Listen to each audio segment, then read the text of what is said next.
Hello everyone, this is Michael Kalyan, Youth Ambassador of HKCECES. We have Dr. Shamsi with us. Please introduce yourself to our audience. Yeah, thank you very much. I'm Dr. Ziaul Haque Shamsi from National Defense University, Islamabad, Pakistan. And I come here to participate in this conference. Basically, my motto is that if the students do not do better than teachers, the society will not grow. And if the children do not do better than parents, the family will not grow.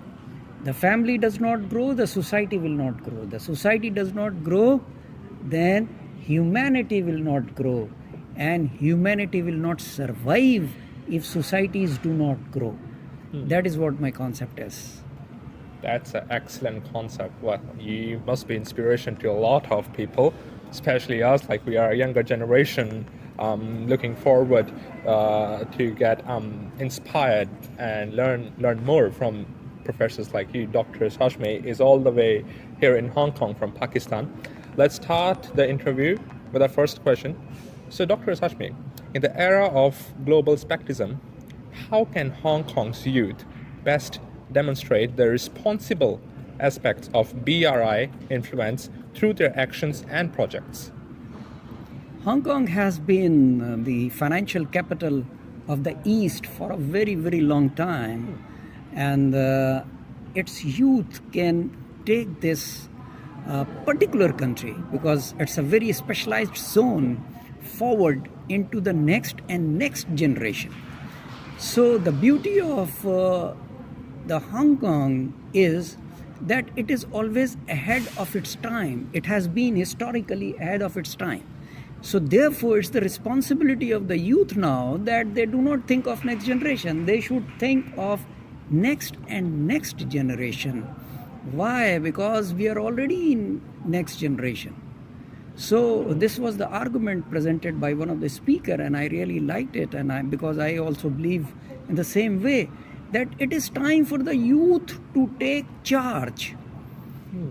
It is time for the youth to take charge, because our generation has failed to bring peace and stability in the world. It is now time for the youth to take the baton from us. I am ready to hand it over, because I was unable to bring peace and stability in the region or in the world. Therefore, it's the responsibility of the youth that they try and bring peace and stability through competition, not through wars and conflict. Through competition. We must compete with each other for the progression of the society and the humanity, not through wars and conflicts, but through development, growth. And one phrase I always use is productive engagement.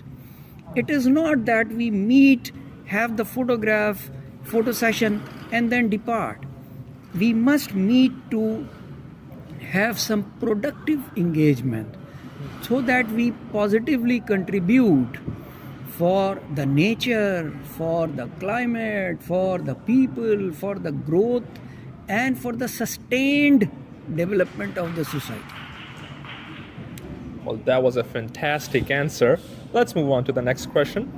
From strategic point of view, what is the most significant long-term opportunity the BRI offers to the youth of Hong Kong and Pakistan both?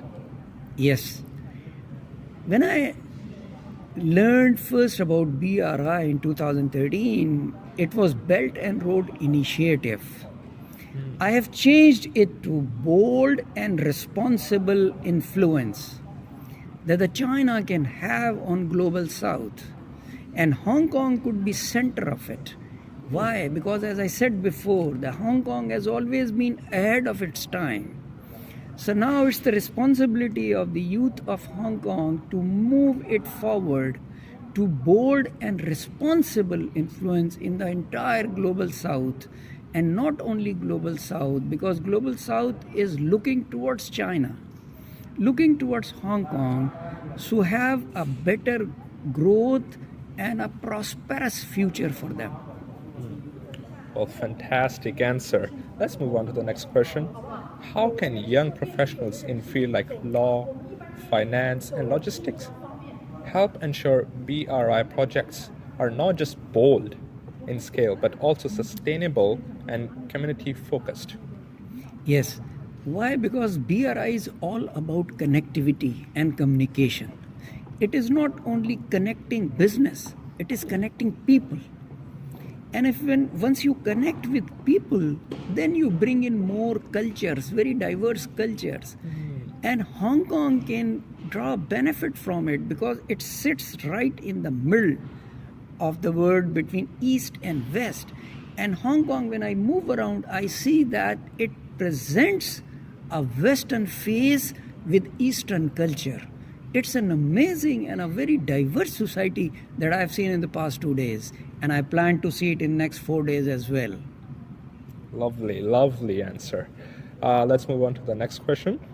With your background in strategic studies, what key skills should Hong Kong's youth cultivate to help navigate the complex geopolitical currents surrounding the BRI?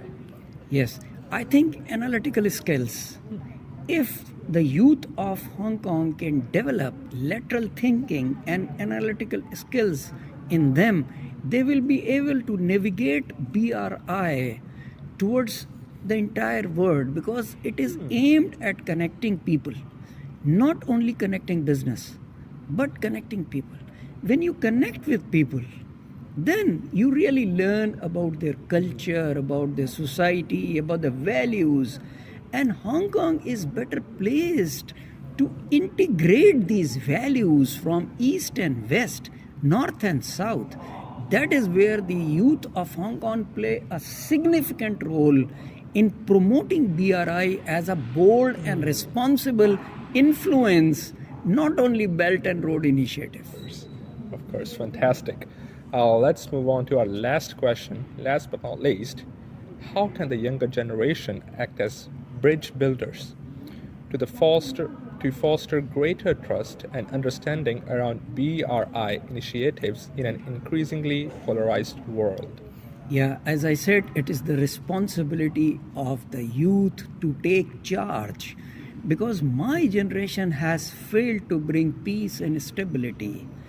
The young generation, now the generation Z and generation Alpha, they are more aware. They have the benefit of using artificial intelligence and the emerging technologies that they can use to bring people together and continue to enforce this supply chain management and this connectivity, which must not be broken.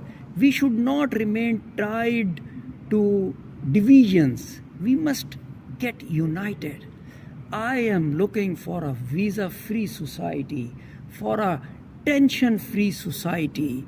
I am looking for a terror-free society. I am looking for a nuclear-free society. I am talking of society, not only one country. No one country.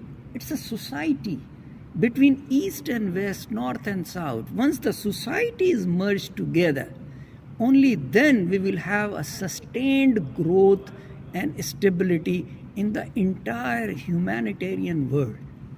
That is what my concept is. Well, such a wonderful concept. Well, it was my pleasure interviewing you, Dr. Shamsi. So I hope to see you guys here in Hong Kong soon. Always. And I hope our audience would have learned something meaningful from this interview. Thank you very much. Anything last you want to say to the audience? It's a beautiful country. It's a beautiful world, and it provides an immense opportunities to act as a bridge between the societies. That is what my message to the youth of Hong Kong is. Well, thank you very much, everyone.